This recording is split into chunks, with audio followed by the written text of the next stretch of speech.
아멘. 예, 감사합니다. 그러면 우리 이윤규 간사님 강의를 시작하시겠습니다. 우리 박수로 환영하겠습니다. 네, 감사합니다. 네, 고맙습니다. 네, 저희가 오늘은 11장부터 그리고 36장까지 볼 건데요. 출애굽 1세대에 그러한 계수된 20세 이상 군대로서 계수된 그 숫자와 사실 이제 40년의 광야의 시간을 거쳐서 출애굽 2세대에 그 20세 이상으로 계수된 군대 숫자가 별로 차이가 나지 않는다라는 것은 한마디로 하나님의 그러한 그 언약에 대한 성실하심 또한 신실하심을 보여주는 것이고요. 또한 그 한가운데에 1세대와 2세대 한가운데에 광야의 그러한 시간이 있었다라는 것은 또한 이것이 오늘날 이 독자들에게 하나의 오답 노트가 될 수 있다. 광야에서의 1세대에 곧 자기 어머니, 아버지들의 그러한 불순종을 보면서 그리고 그들의 무덤을 직접 마련해야 했던 1.5세들, 2세대들이 이제 하나님 앞에 순종의 자녀로 나아가는 하나의 오답 노트요. 또한 그러한 순종을 배우는 그러한 광야 학교의 그러한 시간들을 지났다라는 것이 바로 이 민수기 전체의 어떤 구조라고 할 수 있을 것 같습니다. 따라서 이제 출애굽 2세대들 또한 3세대들에게 왜 광야에서 부모들이 실패했는지를 깨닫게 하고 그리고 지도자들 곧 하나님의 그 말씀에 순종하는 그 순종하는 법을 배우는 그래서 가나안 땅을 여전히 약속하셔서 그 모든 20세 이상 군대의 개수가 줄어들지 않는 그 상황 속에서 가나안 땅에서 그들이 또한 1세대 자기 어머니 아버지 들었던 그대로를 다시 한번 하나님의 입을 통해서 지도자들의 입을 통해서 가나안 땅에서 무엇을 지켜야 하고 어떻게 살아야 하는지를 다시 한번 하나님께서 가르쳐 주시는 이런 부분들이 바로 이제 11장부터 36장의 부분이라고 할 수 있을 것 같습니다. 한 가지 제가 좀 양해를 드리고 싶은 것은 또 사과드리고 싶으신 것은 저번 주에 제가 원독자를 그 사사시대 사람들이다라고 했는데 사실 정확한 표현은 원독자들은 출애굽 2세대들 그리고 3세대들이 되겠죠. 그래서 사실 민수기 22장부터 신명기 전체 그 많은 분량이 사실은 채 1년이 안 되는 그러한 시간 가운데 있었던 내용들이거든요. 그리고 이제 여호수아를 필두로 해서 가나안 땅을 정복하기까지 한 16년이 걸렸습니다. 그리고 16년 걸렸고 한 1, 2년 후에 이제 여호수아가 죽게 되고 이제 연로한 장로들 또한 그 광야에서 1.5세대로 자라서 이 모든 걸 보았던 늙은 사람들이 이제 다 거의 다 죽어 나가게 되죠. 한마디로 한 17년, 18년 정도 이제 정복 전쟁부터 리더들이 죽는 그 시간까지 사실 1.5세, 2세대들이 여전히 그러한 주역의 역할을 했겠죠. 하지만 이제 3세대, 3.5세대들 이들의 시대는 사실 엄밀히 말하면 사사시대를 이제 들어가고 사사시대를 살아내는 또한 독자들이었다. 그래서 이제 저는 사사시대를 사는 이 원독자들이 특별히 3세대들, 3.5세대들이 이 민수기가 주는 이 의미가 그들의 정체성을 사사시대의 그 혼란함 속에서 주는 정체성이 더 크지 않을까라는 의미에서 이렇게 좀 멀리 보았지만 엄밀히 말하면 이제 원독자는 이제 지금 막 여호수아를 통해서 16년 동안 정복 전쟁에 여념이 없을 1.5세대들 그리고 2세대들 2.5세대들 한 요 정도의 이제 따끈따끈한 독자들이 될 수 있겠다라는 것을 다시 한번 짚어봅니다. 자, 그렇다면 저희가 이제 11장부터 19장 먼저 한번 보도록 하겠는데요. 11장과 12장에는 세 가지의 사건이 나옵니다. 그래서 얼마나 악한 말로 막 하나님을 해방하고 했는지 하나님이 진노로 이 이스라엘 군대의 진영 끝을 불살르는 그런 일들이 일어나게 되죠.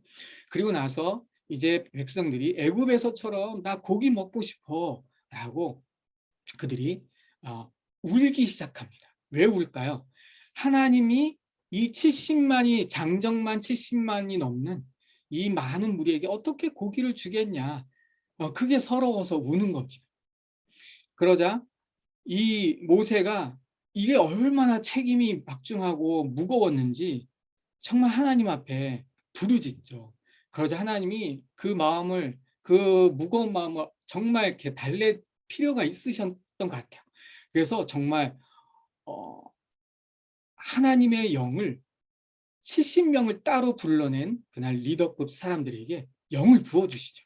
그래서 이제는 모세가 홀로 일하는 게 아니라 이 70명과 함께 이제 그 무거운 짐을 나눠서 갈 수 있도록 하나님이 그렇게 사랑과 긍휼을 베푸시는 장면을 보게 됩니다. 그러나 그런 와중에 이들이 모세를 비방하게 되죠. 모세의 권위에 도전을 하게 됩니다. 그래서 결국은 하나님이 나는 너희가 아무리 많아도 고기를 줄 수 있는 하나님이신 걸 그들에게, 모세에게도 불가능한 것이 없는 분이야 라고 말씀하시고 결국 백성들에게 고기를 주죠. 그러나요, 이들이 정말 이틀이라는, 꼬박 이틀을 걸려서요, 한 사람당 계산으로 환산해 보면 거의 1톤이 넘는 양의 고기를 한 사람당 모아들이기 시작한 거예요. 이틀 동안 하나님이 그동안 만나를 계속 주시고 계셨거든요. 그래서 만나는 그냥 하루치만 먹으면 돼요. 왜냐하면 하나님이 또 그 다음날 또 주실 것이기 때문에 탐욕을 부릴 필요가 없고 욕심을 부릴 필요가 없는 상황이었어요. 그러나 만나로 부족했던 이들, 애굽에 계속 이들의 그 이슈는요, 늘 애굽이었어요. 애굽에서 먹던 거, 애굽으로 돌아가고 싶은 거예요. 그래서 애굽에서 먹던 고기가 생각난 것이죠. 근데 그거를 이 한 사람당 거의 1톤이나 걷어들인, 그래서 하나님이 진노하시죠. 그래서 기브론 핫다란 탐욕의 무덤이라는 그 명칭에 걸맞게 거기서 정말 수많은 사람들이 하나님의 이빨 사이에 고기가 끼어 있는 상황에서 하나님의 진노로 그들이 죽게 되는 그러한 좀 초유의 사태가, 그냥 신의 산에서 여러분 1장에서 10장까지 어떤 그 부르심과 정결과 이제 유월절과 그리고 하나님 임재하심과 드디어 이 군대가 정말 출애굽 2년 만에 드디어 가나안 땅에서 진군했는데 그 진군의 첫 여정 가운데 바로 이러한 일이 일어나게 된 것이죠. 이 세 가지 사건은 그대로 이제 가네스 바나에서의 그 13장에서 14장 반역 사건을 예고해주는 한편의 전조였죠. 그래서 가네스 바나의 반역이라는 것은 한마디로 12정탐꾼 중에 2명 갈렙과 여호수아를 뺀 10명의 정탐꾼이 그 땅은 우리가 점령할 수 없다, 이 말을 듣는 모든 백성들이 우리가 애굽으로 돌아가자, 우리가 새로운 지휘관을 세우자 하고 모세와 아론을 향해서 돌을 들어 치려 할 때 하나님이 임재하시고 이제 40년의 그러한 1세대들이 광야에서 모두 죽게 될 것을, 그리고 너희들이 걱정하던 너희 자녀들이 가나안 1.5세대들과 2세대들이 가나안 땅에 들어가게 될 것이다라는 이 하나님의 말씀을 그들이 듣게 되죠. 이 그대로 이 사건을 지나서 다시 16장과 17장은 이제 15장부터 19장은 광야의 40년의 기간입니다. 정확하게는 38년 정도 되는데요. 근데 그 한가운데 16장과 17장에서 세 가지 부류의 반역 사건이 이 11장과 12장과 병행적으로 또한 11장과 12장이 그 전조로서 또한 16장과 17장에 약속된 반역 사건을 드디어 일으키게 되는 것이죠. 그래서 이 반역 사건의 이슈는 뭐냐면 우리가 다 광야에서 1세대들이 이제 하나님의 그 광야에서 다 죽게 되겠다라는 이 말 때문에 다 죽게 생겼으니까 반역을 하는 것입니다. 그래서 우리가 애굽으로 새로운 지휘관을 세워서 애굽으로 돌아가겠다. 이게 16장에서 17장의 내용인 것이죠. 그래서 그 안에는 레위 자손인 고라, 또 르우벤의 지도자와 250명의 지휘관, 그리고 동조하는 모든 회중, 이러한 세 부류가 이 마지막 광야에 있다간 죽게 생겼으니까 마지막 반역을 하게 되죠.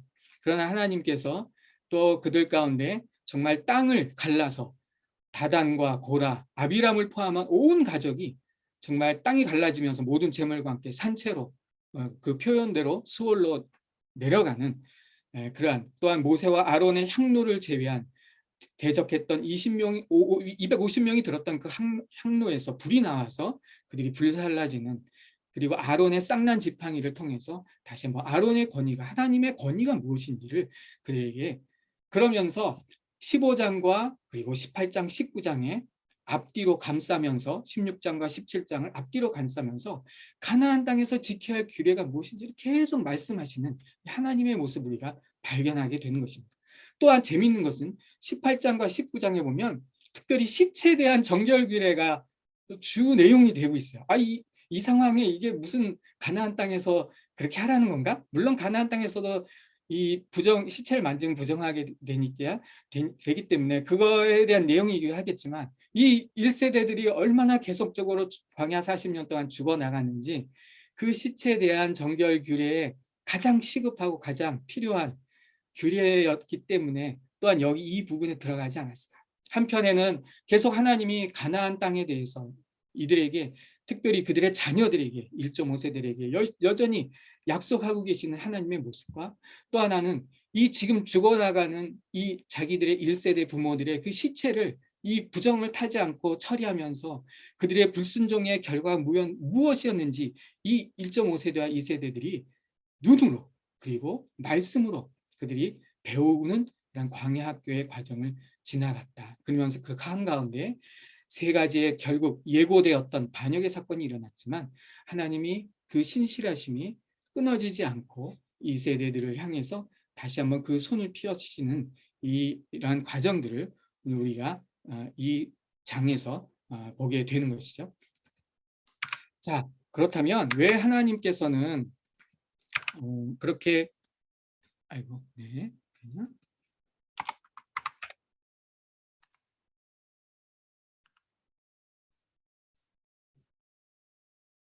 가나안 땅에 못 가겠다, 우리가 거기 들어가면 다 죽는다 하고 외쳤던 그 불순종과 반역에 그렇게 크게 노하셨을까요? 헤브론이라는 지역 때문이었습니다. 헤브론에는 사실 아낙 자손, 거인 중에서도 가장 장대한 자들이 사는 곳이 헤브론이었죠. 그러나 반면 또한 헤브론은요, 정말 최초로 아브라함이 이제 부르심을 12장 1절, 창세기 12장 1절 하나님의 부르심을 받아서 이제 약속대로 떠나서 세겜에 이르죠. 그래서 그곳에서 최초로 가나안 땅의 약속을 받습니다. 이후 소돔과 고모라를 택한 롯을 떠나보내고 하나님이 내 눈에 보이는 땅, 내가 발로 걷는 땅 다 주겠다 하고 그 약속을 받고 옮긴 곳이 바로 헤브론이었거든요. 그리고 거기서 처음으로 하나님 앞에 단을 쌓습니다. 그러니까 되게 의미가 있는 곳이에요. 그리고 결국은 헤브론에서 정말 돈으로, 이건 법적으로 헤브론의 그 막벨라 굴과 그 인접한 밭들은 돈으로 샀기 때문에 시대가 지나도 이거는 이스라엘 땅이거든요. 그리고 그 땅에 계속적으로 이삭과 리브가, 야곱, 그들의 선조들이 묻히게 되는, 정말 그들의 선조의 어떤 성역과 같은 그것이 헤브론이었습니다. 그러니까 이것은 되게 상징이 있는 거예요. 그들이 하나님의 최종 목적지는 이들을 군대로 부르셨고 가나안 땅의 모든 우상들을 이 이스라엘 군대를 통해서 다 회파하고 그곳에 제사장의 나라를 세우되 하나님이 아브라함 때부터 약속하신 그 헤브론 땅, 바로 그 성역과 같은 그곳을 하나님께서 그들에게 주시고 다시 한번 그 이스라엘을 통해서 그 주방 민족에 하나님이 하시고자 하시는 뜻과 계획이 있었던 것이죠. 그런데 이 모든 것이 한날 10명의 그 정탐꾼들과 그 다음에 불순종한 모든 이스라엘 백성들로 인해서 이 모든 장구한 장대한 세월 동안 이어져 왔던 하나님의 이 모든 계획이, 여러분 군대가 명령을 불복종한다면요, 그것은 군법에 의해서 어떠한 형법을 받아도 마땅한 것입니다. 바로 그렇기 때문에 그들이 광야 40년의 이 기간을 지나는 것은 어떻게 보면 마땅한 것이죠. 그러나 그 임무가 이제 2세대들에게 옮겨졌다. 그리고요, 참 재미있게도 이 헤브론을 거의 제일 마지막까지 남겨두었죠. 여호수아에서 우리가 그 장면을 볼 수 있습니다. 그만큼 점령하기 어렵던, 그러나 꼭 해야만 하는 이 땅이었죠. 의미가 있는 땅이니. 그런데 갈렙이 그 노년에 이 땅을 나에게 주십시오 해서 드디어 갈렙에 의해서 이 모든 아낙 자손이 쫓겨나고 죽게 되고 그 땅을 취하게 되는 그런 일들이 일어나게 되는 것이죠. 따라서 지금 한참 정복 전쟁을 하고 있을 원독자들에게는 이것이 어떻게 흘러왔는지 이 역사적인 흐름들을 보면서 그들이 다시 한번 하나님이 주신 이 땅을 모든 우상을 회파하고 하나님의 신 대 신의 전쟁으로서 고대 근동의 개념을 가지고 하나님의 전쟁을 해나가는 사람으로 그들이 다시 한번 그들의 손에 힘을 쥐어야 하는 그런 상황이 되는 것이죠. 자, 그렇다면 이제 20장에서 36장의 부분입니다. 그래서 이제 특별히 20장, 21장에서는 모세를 뺀 미리암과 아론과 모든 1세대들, 이 걸출한 모든 리더들이 이제 다 죽게 되고 오로지 모세만 아직 남아있는 상황이 된 완전한 거의 세대 교체가 이루어지는 부분이 바로 20장에서 21장 부분이죠. 그래서 이제는 이 2세대들이 불순종의 세대에서 이제 순종을 배우는 세대로 이들이 넘어가는 이 어떤 과정에 있다. 그것이 바로 이 20장과 21장의 어떤 우리에게 주고 있는 의미인 것이죠. 그러나 이것도 사실은 쉽지 않았죠. 예. 역시 그냥 1세대들이 보여줬던 그 모습을 이들이 그대로 답습하는 장면을 보지만 그렇지만 하나님이 이제 또한 이 2세대들도 1세대들과는 같지 않았다라는 것을 우리가 이제 본문을 통해서 보게 될 것입니다. 특별히 하나님께서는 우리가 1세대들이 그렇게 세 가지 반역과 그리고 세 가지 부류의 우리의 사건을 좀 전에 보았지 않습니까? 사실 출애굽해서 시내산에 이르기 전까지의 여정인 출애굽기 17장인가요? 예, 그 12장인가요? 제가 갑자기 까먹었는데 그 여정에도 똑같은 그들이 불평을 하기 시작합니다. 그래서 또 반석을 내서 물을 내게 되고 그리고 또 고기를 먹고 싶다고 하고 애굽을 자꾸 가고 싶어하는 그러나 그때는 아직 시내산에서 하나님과 언약을 체결하여 언약 백성으로서 그리고 그 확증으로서 증거로서 성막을 아직 그들에게 주기 전이었기 때문에 하나님께서 그저 내가 그들에게 이렇게 하는 것은 그들이 내 말을 순종하는가 내가 시험하기 위함이라 라는 그런 표현들로 그 부분이 출애굽기 그 부분이 적혀 있는데 이제는 시내산 민수기 1장에서 10장에 걸쳐서 그 놀라운 신의 언약을 체결하고 이제 그 성막을 확증으로 증거로서 받고 하나님의 임재가 함께하는 이 군대에서 그 똑같은 실수가 다시 한번 1세대를 향해서 1세대들이 저질렀을 때 하나님 그것을 간과하실 수가 없다라는 것이죠. 이건 오늘 우리가 부모된 마음으로서 만약 우리의 자녀들이 만약 그렇게 한다면 우리가 부모로서 우리 자녀의 그런 미래를 위해서 또 우리가 그것을 못 본 채 하거나 눈 감을 수가 없는 것이죠. 우리가 그것이 바로 하나님 아버지의 또한 마음인데 그 하나님 아버지의 마음이 결국 또한 이 세대들을 향해서 그들을 이제는 변화된 모습으로 세우는 이야기가 이제 계속적으로 22장부터 사실 36장까지 흘러가고 있다라고 보시면 될 것 같습니다. 그래서 결국 20장부터 25장까지는 40년 실패의 이야기의 끝자락에서 특별히 22장, 25장에서는 이제 이들이 광야 40년의 이 지긋지긋한 광야를 떠나서 이제 마침내 모압 평지가 내려다 보이는 비스가산에 이들이 도착하거든요. 그러니까 그들이 약속한 하나님의 땅을 이렇게 내려다보는 거예요. 예. 그럴 때 그들의 마음이 어땠을까요? 나 저기 꼭 들어가야 돼. 예. 다시는 광야 갈 수가 없는 겁니다. 예. 들어가야만 하는 거죠. 예. 그래서 드디어 그들이 하나님과 드디어 조율을 하게 되는 거죠. 예.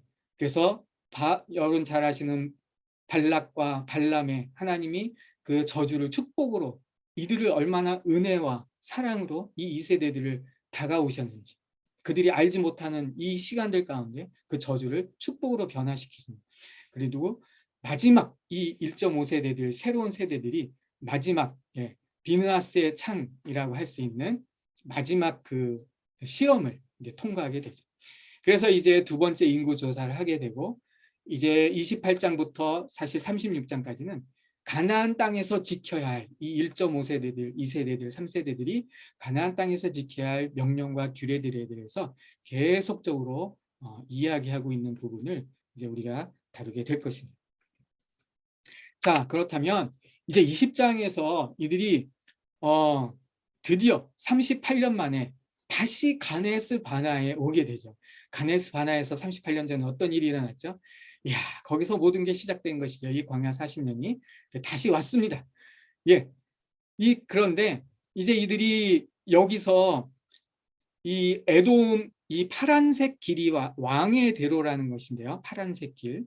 이 에돔으로 이 광야를, 신광야를 건너가서 에돔 왕에게 부탁해서 우리가 이 왕의 길로만 그냥 아무것도 해치지 않고 해하지 않고 왕의 길로만 그저 가서 우리가 이 모압까지 가겠다.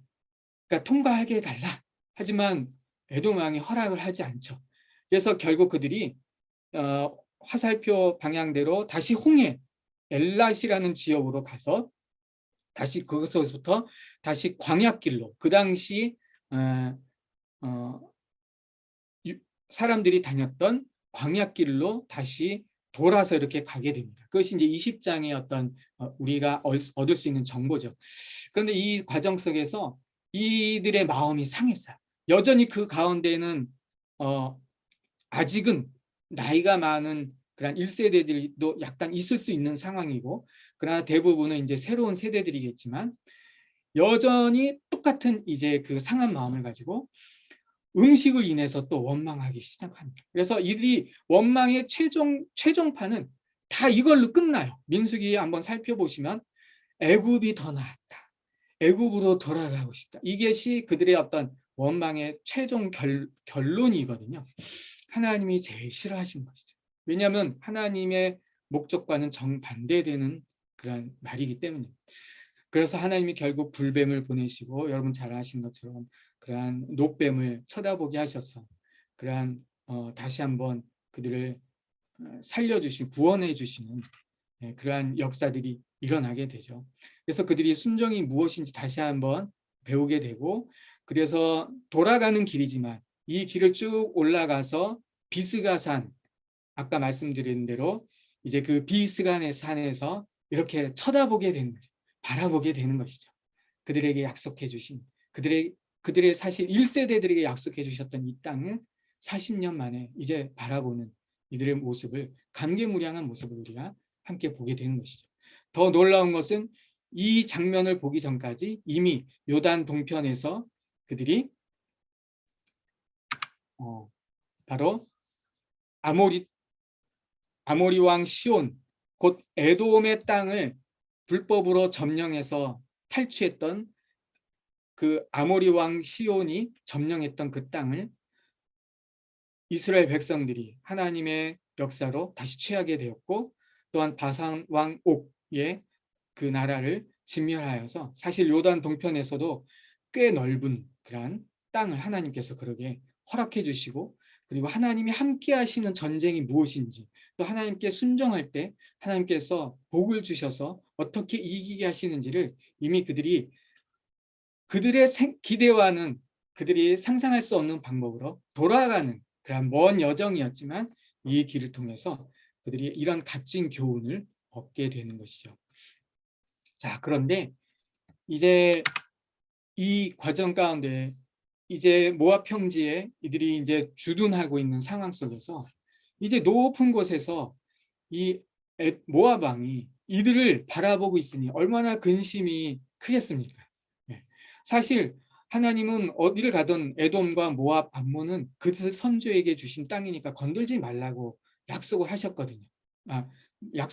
이스라엘 백성들에게, 이스라엘 군대에게 명령하신 상황이었는데 그럼에도 불구하고 모압 왕은 근심하고, 그 결과 이제 발람을 초청해서 이들을 저주해라. 그래서 이렇게 4번씩이나 높은 곳으로, 특별히 높은 곳으로 다 불러서 4번씩이나, 그리고 3번째 예언과 마지막 4번째 예언은 같은 장소이긴 한데요, 3곳의 장소 다 내려다 보이는 장소에서 그들을 저주하라라고 발람을 초청하게 되죠. 하지만 하나님께서 저희가 아는 내용처럼 읽으신 내용처럼 그 저주가 변하셔서 정말 이스라엘 백성들은 이 상황을 모를 수 있어요. 예, 알아도 사실 뭐 어떻게 할 수 없는 상황이죠. 그러나 하나님이 그 저주를 축복으로 바꾸시는 이 놀라운 장면을 이제 원독자들이 정복 전쟁이 여념이 없을 때, 그리고 때로는 사사시대를 이제 넘어가는 그 3세대들, 이 독자들에게 하나님이 어떻게 왼손이 하는 일을 오른손이 모르게 이들에게 그러한 축복을 하셨는가라는 것들을 다시 한번 그들이 보게 되는 것이죠. 그래서 발람의 이 저주를 하나님께서 어떻게 축복을 바꾸셨냐면 결국은 하나님이 창세기 12장 1절에서 아브라함에게 하셨던 그 축복의 내용이 사실 이 모든 발람의 예언을 바꿔서 하나님이 축복이 되게 하신 내용과 동일한 내용이었다라는 것을 우리가 발견하게 됩니다. 그래서 내가 너로 큰 민족을 이루고 그리고 너희 이름을 창대하겠다. 그리고 너에게 가나안 땅을 주겠다.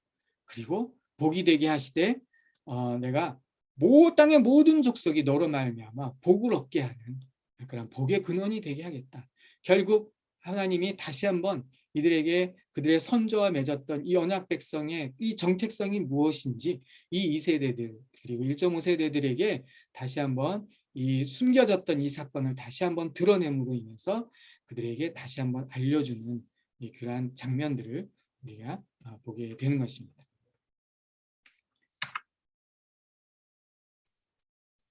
자, 그래서 이제 그들이 두 번째 인구조사 바로 직전에 이 발람의 그 저주를 하나님께서 축복으로 바꾸셨지만 이 발람이 여전히 탐욕에 눈이 먼 사람이었던 것 같아요. 그래서 그가 꾀를 주죠. 그래서 이 시딤이라는 곳에서 미디안 여인들을 이 이스라엘 백성들이 모압 형제에 주둔하고 있는 이 이스라엘 군대와 이 미디안 여인들이 행음을 하게 합니다. 그래서 그들이 결국 행음을 함으로 인해서 바알 부올에 가담하죠. 그러니까 바알을 섬기는 그러한 이것이 사실 이거는 군대에서는 있을 수 없는 일이에요. 우리가 전쟁을 할 때도 사실 점령지에 어떤 그러한 윤리적인 그러한 범죄를 저지른다든가 어떤 성적인 죄들, 어떤 겁탈을 한다거나 죽인다거나 사실 이런 것들은요 그 군대에 군기가 없기 때문에 사실 그런 거거든요. 그러니까 이 이스라엘 백성들 안에 이 음행으로 인해서 이것은 그냥 하나의 작은 음행 사건으로 끝날 만한 것이 아닌 이유는 사실 이 미디안 여인이라고 여기선 표현했지만 사실 미디안 족속의 어떤 족장의 딸로 우리가 생각할 수도 있거든요. 우리가 그것을 추론해 볼 수 있는 이유는 이제 이 모압 여인들과 음행을 하기 때문에 하나님이 모세를 통해서 백성의 수령들을 잡아 태양을 향해 여호와 앞에 목매달아라. 이건 그 당시에 흔히 썼던 하나의 문화적인 방법이었거든요. 그 당시에 관습이었습니다. 중대한 반역과 범죄 행위를 행한 사람들에게 이렇게 태양을 향해서 목매달아 죽이는 그런 관습들이 있었는데 그만큼 노하신 거예요. 이건 중대한 범죄인 거예요. 가담한 자를 죽이라 그러는데 아마 모세가 이것을 즉각 행했는지 어떤 정확한 어떤 정황은 없어요. 그런데 그때 마치 보란 듯이 민수기 25장 6절에 의하면 한 사람이요 지금 그럴 상황이 아닌데 모든 백성이 막 지금 난리가 난 상황이에요. 백성들이 그 두령이 언제 그 목매달아 태양 앞에 목매달아 죽을 수도 있는 상황인데 보란 듯이 한 사람이요 미디안 여인을 데리고 와서 자기 장막에 들어가서 행위를 하고 있는 거예요. 보란 듯이. 그러니까 이 정도의 신분을 가진 사람은 사실 어떤 그 족장의 딸이거든요. 미디안 족장의 딸. 그러니까 미디안 족장 어쩌면 공주와의 결혼을 통해서 나는 이 가나안 땅보다 그냥 여기 머물겠다. 그리고 하나님이 아닌 그냥 이 미디안 땅, 가나안 땅의 풍요를 주는 가나안 땅의 신을 섬기는 게, 그 땅의 신을 섬기는 게 마땅하다. 그런 인식과 그런 어떤 사전적인 어떤 배경이 깔려 있는 상황이다라는 것입니다. 사실은. 그래서 하나님의 그 약속, 지금 40년 만에 광야를 지나서 비스간에서 이제 모처럼 한번 약속의 땅과 저 먼 이스라엘까지 한번 내려다볼 수 있었는데 그거 다 필요 없겠다라는 사람들이 있었다라는 거예요. 은행으로 시작되어서 그때 비느하스가 하나님의 질투의 마음을 가지고 창을 들죠. 그래서 성행위를 하고 있는 그 둘을 한꺼번에 창 하나로 그 둘을 같이 꿰어서 죽여버립니다.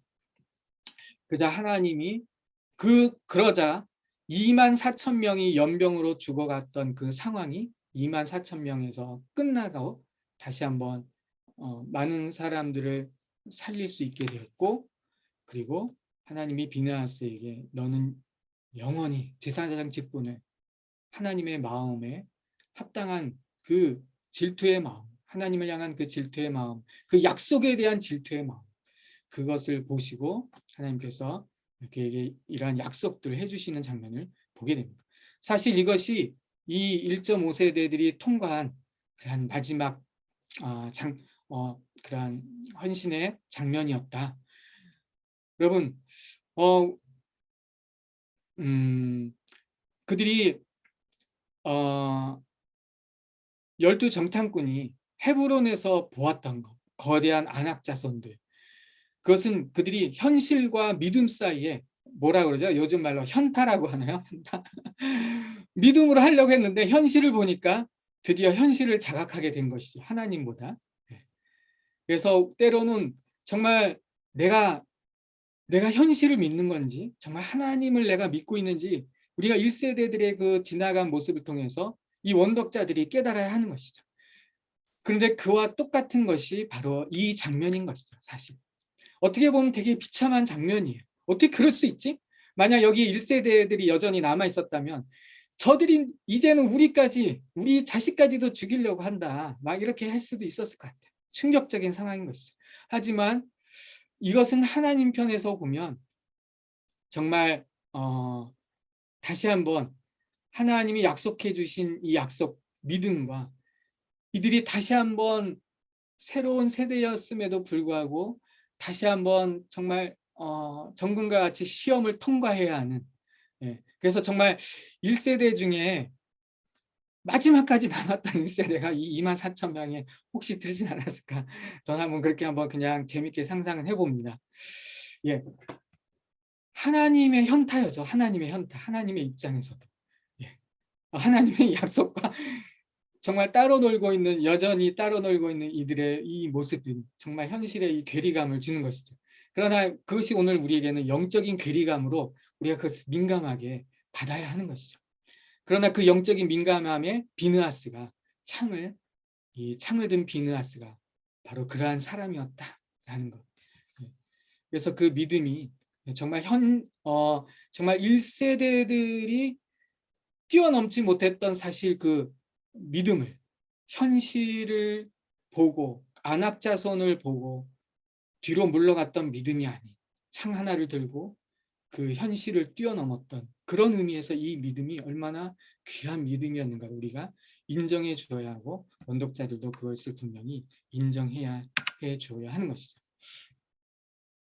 자, 그래서 이제 우리가 26장에서 이제 그 2만 4천 명이 죽어나갔던 그 마지막 이제 그 징계였죠. 사실 그것을 끝으로 바로 하나님께서 2차로 이제 두 번째로 이 세대들의 20세 이상 군대에 나갈 수 있는 자를 계수하라 명령을 하십니다. 그래서 이 1세대들이 그 첫 번째 인구조사와 이 두 번째 인구조사의 차이점은, 첫 번째 인구조사는 단순히 싸움에 나갈 모든 자를 계수하는 게 목적이었거든요.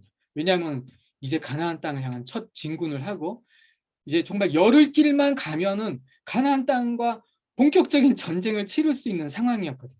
네. 그 당시 한 사람이 갈 수 있는 키로수가 한 26km, 27km 정도. 그래서 그 정도 걸음으로 한 열흘 정도 가면 사실 바로 이 가나안 땅에 갈 수 있는 거예요. 코앞에. 그러니까 군대만 개수하면 되는 거죠.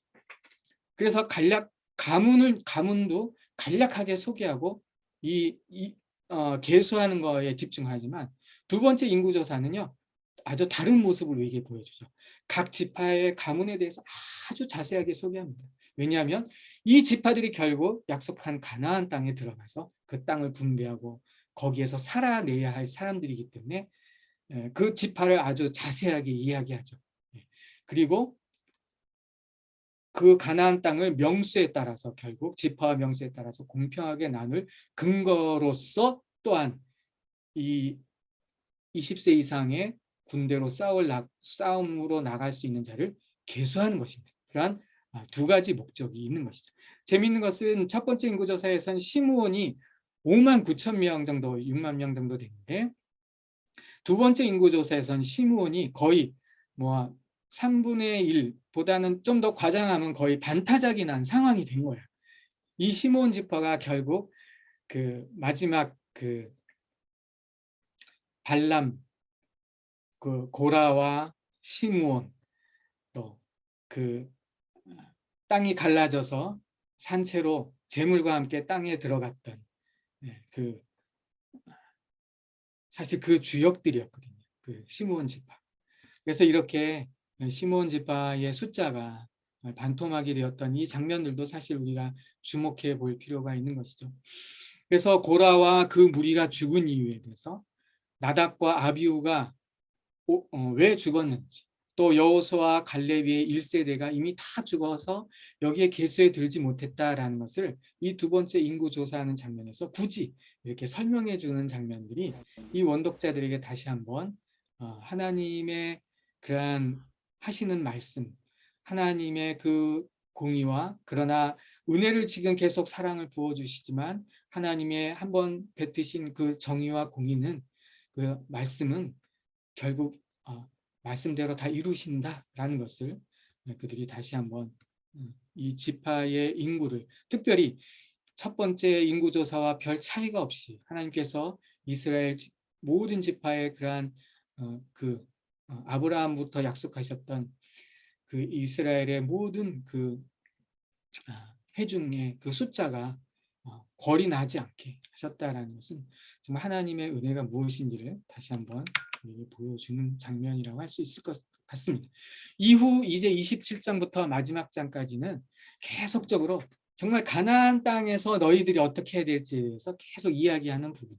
그래서 27장은요, 정말 우리에게 큰 도전을 주는 장면이죠. 바로 가나안 땅에서 이제 가문을 일으키게 될, 그리고 그 땅에서 이제 땅을 얻게 될 그런 새로운 판결 규례를 선포하시는 장면. 그리고 이 모세가 뒤를 이어 이제 여호수아 이 1.5세대, 2세대, 3세대를 향한 새로운 세대의 지도자가 세워지는 새로운 판결 규례와 새로운 지도자를 통해서 이제 약속된 그 땅에 이 새로운 세대를 인도하시는 그런 하나님의 이 모습을 우리가 바라보게 되죠. 그리고 그 한가운데 정말 어떻게 보면 홀로 남은 1세대로서 물론 여호수아와 갈렙은 1세대, 또 사실 레위인들 중에서도 1세대들이 있을 수 있습니다. 살아남은. 그건 뭐 지금 이 시간에 말할 수는 없지만 이 모세가 정말 이 비스가산 중에서도 가장 높은 산이 또 누보산이라고 이제 학자들은 예측을 하는데요. 그 누보산에서 하나님이 준 땅을 이제 바라보는 걸로 만족하게 되는 것이죠. 그래서 정말 다음 세대를 바라보는 믿음의 눈으로, 영적인 통찰력으로, 내가 이루려고 하는 것이 아니라 꼭 내가 해야만 해 이것이 아니라 다음 세대에게 그 영광을 돌려주고 다음 세대를 믿음으로 바라보는 그의 믿음이 정말 다음 세대가 믿음으로 하나님 앞에 나아갈 수 있게 했던, 어쩌면 또한 귀중한 자원이지 않았을까라는 것을 우리에게 분명하게 보여주는, 다음 세대를 바라보는 이 모세가요 끝까지 그래 내가 너희들 때문에 이렇게 했어요? 아니죠. 다음 세대들이 그 땅을 점령할 이 그 믿음을 보면서 정말 믿음의 눈으로 보았다라는 거예요. 그래서 그가 죽기까지 그 눈이 쇠하지 않고 기력이 쇠하지 않은 것이에요. 하나님이 그 거룩함으로 가나안 땅에 들어갈 그리고 그들의 모습을 마지막 믿음의 눈으로 고백하고 바라보고 하나님이 그를 아론과 같이 이제 조상에게로 돌아가게 하시죠. 그래서 정말 하나님이 이 세대들을 향해서 정말 이걸 통해서 우리에게 주는 역사적인 오늘날 우리가 살아가는 오늘날 이 시대에 우리가 이것을 어떻게 적용해야 될지를 우리에게 정말 많은 내용들을 담아서 사실 우리에게 보여주고 있는 장면이다라는 것을 우리가 보게 됩니다. 그것이 이제 27장의 내용인 것이죠. 그리고 나서 이제 28장 또 29장에서는 가나안에서 지켜야 할 여러 가지 규정들, 규례들, 특별히 절기들, 공적인 절기. 내가 가나안 땅에 들어갈 때 내가 모든 이스라엘 백성들이 다 모여야 하는 이러한 절기들, 그리고 와서 늘 제사들, 이런 것들에 대해서 이야기를 하는 장면이 바로 28장, 29장입니다. 그러니까 이미 이제 광야 40년을 지난 이들에게는 뒤로 물러설 필요도 없고 물러설 수도 없고 이제 앞만 보고 가나안 땅을 향해 나아가고 하나님도 계속해서 그 땅에서 이미 땅을 어떻게 나눠야 될지 새로운 판결 규례를 했다라고 방금 나눠드렸는데 이 여자들이요, 남자들이 다 이 전쟁에서 죽어버리고 특별히 1세대들이 다 죽어가니까 딸들이 땅을 받을 길이 없는 거예요. 재산을. 남자가 있어야만 그게 죽었거든요. 그래서 이 새로운 판결 규례로 딸들에게도 주어라. 그리고 이제 이 새로운 판결 규례가 마지막 36장에서는요. 이 딸들이 또 다른 지파에 시집을 가게 되면 그 딸의 땅들이 그 지파에게 속하게 돼요. 아니다. 이것도 아니다. 그들이 다른 지파, 그렇다면 너희들이 너희 지파 안에서 혼인을 해라.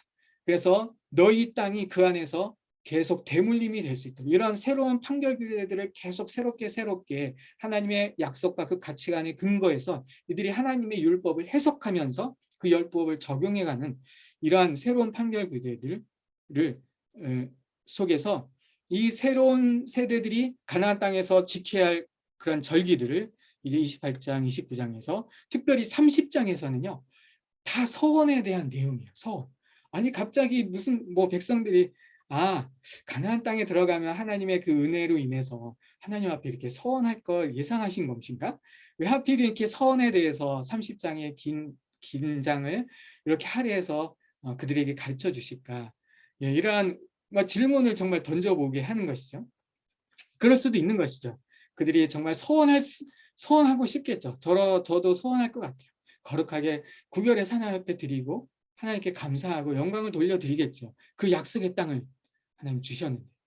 그런데 결국 이것은 오늘 우리에게 주는 질문은 하나님이 내가 너에게 약속한 땅을 주었어. 그러니까 너희 후손들도 반드시 그 땅에서 하나님의 말씀, 하나님이 지키라고 한 법을 지켜야 된다라는 거예요. 그게 서원이에요. 그게. 제가 해석하는 의미의 서원입니다.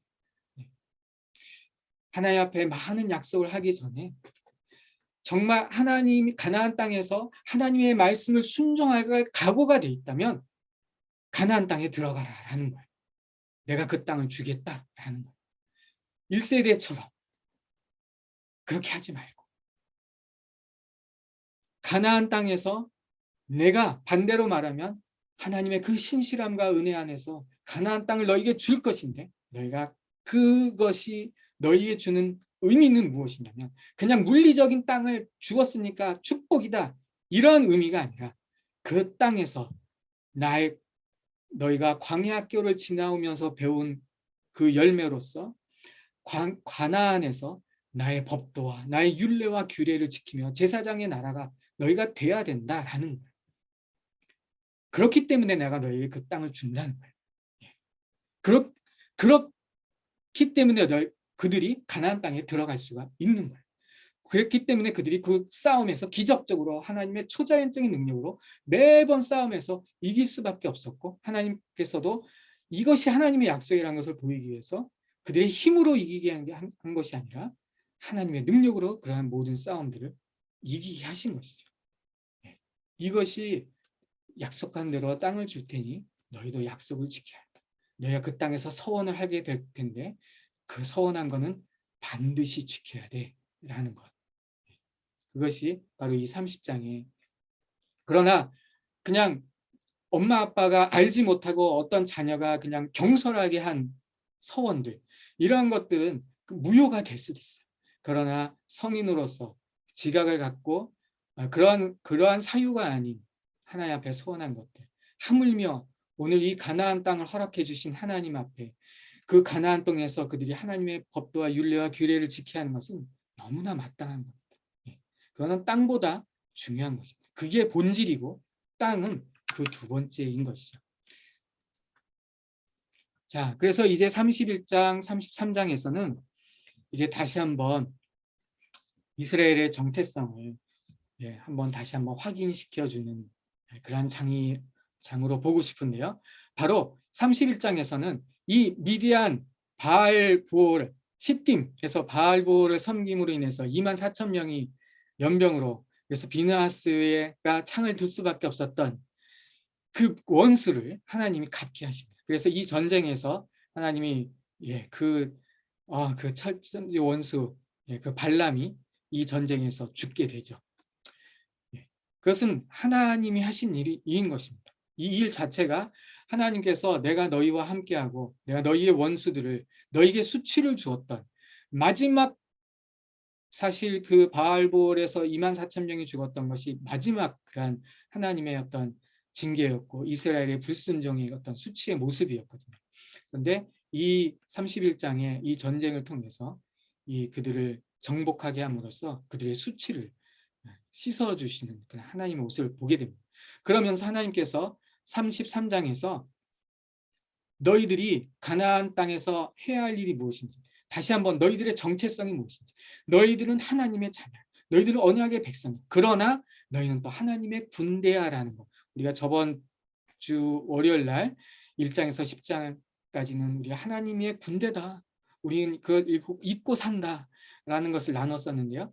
다시 한번 가나안 원주민을 다 몰아내고 산당과 우상을 다 깨뜨리고 그 땅을 점령해서 거주하고 그 땅에서 하나님의 율례와 법령을 지키며 하나님의 성전 안에서 하나님을 모시며 제사장의 나라로 그 땅을 새롭게 변화시키는 것, 새롭게 하는 것. 이것 때문에 하나님이 약속을 허락해 주신 거거든요. 이 목적 때문에 아브라함을 불러내신 것이고 아브라함이 그걸 믿었고, 이거예요, 이거. 그냥 우리는 하나님이 약속한 땅을 주셨어. 우리가 자손이 이렇게 많아. 와, 우리에겐 성전이 있어. 우리에겐 율법이 있어. 우리 제사가 있어. 이거는 비본질이거든요. 이거를 하라고 33장 50절에 56절 이걸 하라고 이 모든 걸 주신 거예요. 그리고 그 결집된 게 결국 오늘 이들의 눈앞에 보이는 게 바로 가나안 땅이었거든요. 땅이었고. 이겁니다. 이거를 우리가 군사로서 싸우기를 잊어버릴 때요.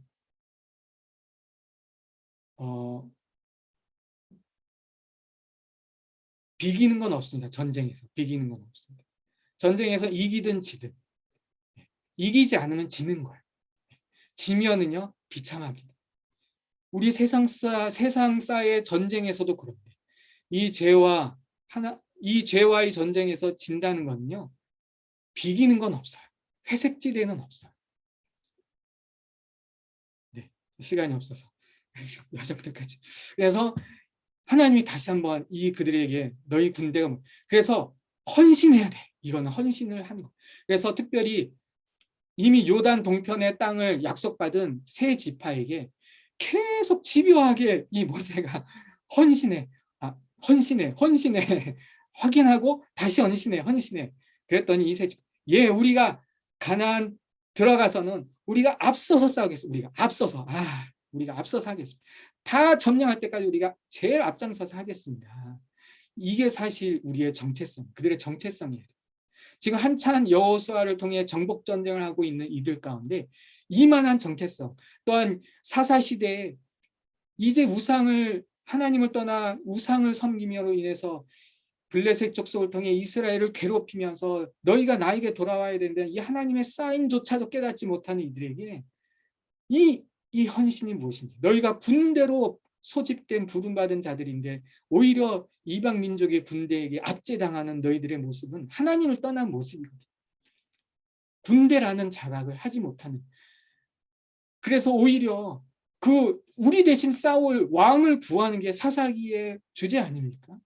그러나 너희를 군대로 부르시고 그 군사로 호령하시는 왕이신 하나님을 먼저 그들이 알고 그 다음에 이방 나라처럼 그러한 어떤 왕을 구할 수 있는 그러한 단계로 가야 되는데 그렇지 못했던 이 역사의 모습을 다시 한번 우리에게, 원독자들에게 보여주고 있는 것이죠. 예, 그래서 이제 가나안에서 삶은 무엇인가? 예, 불과 연기입니다. 예, 한마디로 시각적으로 표현해. 시내산에서 불과 연기 속에서 정말 역사에 이런 일이 다시는 되풀이되지 않습니다. 어떻게 하나님을 그렇게 만날 수 있을까요?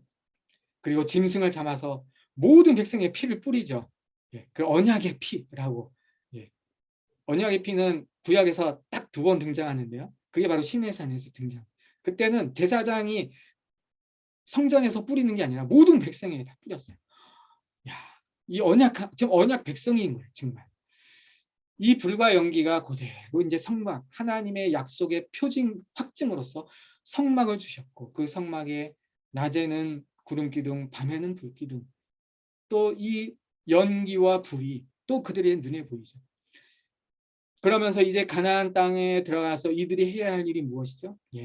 바로 하나 앞에 모든 절기에, 하나님이 정한 절기에 모여서 그들이 하나님의 군대라는 정체성을 가지고 그들의 모든 죄를 다 하나님 앞에 다시 한번 정한 절기에 모여서 때로는 감사제로, 때로는 속죄제로, 때로는 자기를 거룩히 구별하는 헌신으로 여러 가지 모습으로 그 모든 모습이 결국 불과 연기로 나오겠죠. 짐승을 잡아 죽이지만 그 불이 나고 그 연기를 하나님은 흠양하시는, 정말 이들이 어떤 정체성인 것이죠. 그게 가나안 속에서의 삶의 모습. 이것의 반복이 바로 정말 가나안에서 하나님의 말씀을 지키며 하나님과 동행하며 그들을 이스라엘 주변 민족과 구분 짓는 것, 그 자체가 바로 군인의 모습인 것이죠. 그러한 모습, 내가 애굽 사람에게 어떻게 행하였는지, 내가 어떻게 독수리 날개로 너희를 내게로 업어 인도했는지, 세계가 다 내게 속했으니 너희가 내 말을 잘 듣고 내 언약을 지키면 너희는 모든 민족 중에서 내 소유가 되겠고 너희가 내게 되어 제사장 나라가 되며 거룩한 백성이 될 거야 라는 이 출애굽기 19장 4절에서 6절에 이 시내산의 언약이 이 현실이, 실제가 이제 이 가나안 땅에서 하나님께서 그러한 언대한 약속을 품고 이 약속들을 이제 이 원독자들에게 허락해 준 것이죠. 그래서 한창 여호수아를 필두로 전쟁을 해야 할 이들이 정말 이러한 제사를 드리며 또한 한 서로는 무기를 들고 싸우며 주님 앞에 나아가는 이들의 모습을 우리가 충분히 그려볼 수 있고, 또한 사사기 정말 2세대들 또 2.5세대들이 충분히 이 책을 접했을 수 있었을 텐데 그들이 살았던 시대가 사사시대거든요. 정말 오히려 어쨌든 출애굽 2세대, 3세대, 그리고 3.5세대까지들 이 민수기가 그들에게 주는 의미가 그들의 정체성에 얼마나 하나님의 그 성실하심과 신실하심, 또 그들의 역사 가운데 하나님이 그들이 지나온 이 오답노트로서 그들이 어떻게 이것들을 잘 이해하고 받아들여야 하는지를 오늘 우리가 원독자의 마음에서, 독자들의 마음에서 생각해 볼 수 있는 것이죠. 그래서 질문에 함께 생각해 볼 거 한 3가지 정도로 봤는데요. 그래서 하나님이 시내산에서 언약하기 전과 후에 이 백성들을 징계하는 모습이 달랐다. 그런 것.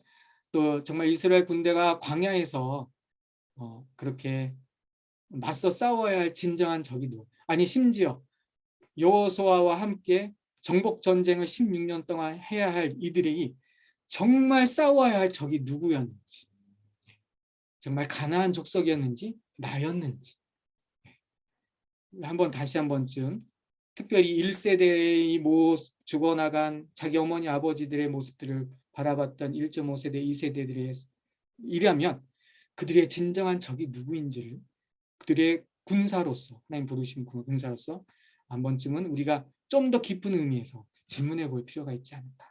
또 하나님이 약속하신 가나안 땅에 살게 된다는 것이 무엇이? 그냥 땅을 주셨으니까 하나님의 약속이 성취됐어, 끝, 이것이 아니라 그 땅에서 산다는 것이 그들에게 어떤 의미를 하나님께서 주는 것인가. 오늘날 우리에게 이 땅, 이러한 사업장, 이러한 공동체 허락해 주셨는데 우리가 이곳에서 사는 것이 무슨 의미를 가지는 것인가.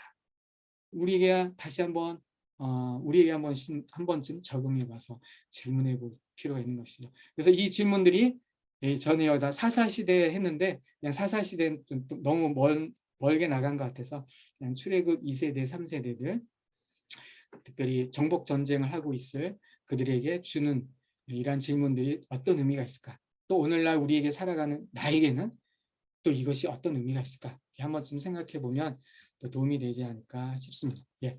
아이고, 막 이틀 만에 민수기를 끝난다는 건 참, 네, 놀라운 일인 것 같습니다. 네, 너무너무 수고 많으셨습니다. 네, 오늘 너무너무 수고 많으셨습니다. 너무 감사합니다. 정말 말씀하신 것처럼 두 번의 강의로 다 할 수 있는 것은 아니지만 그래도 여러분들에게 많은 도움이 됐을 거라고 생각합니다.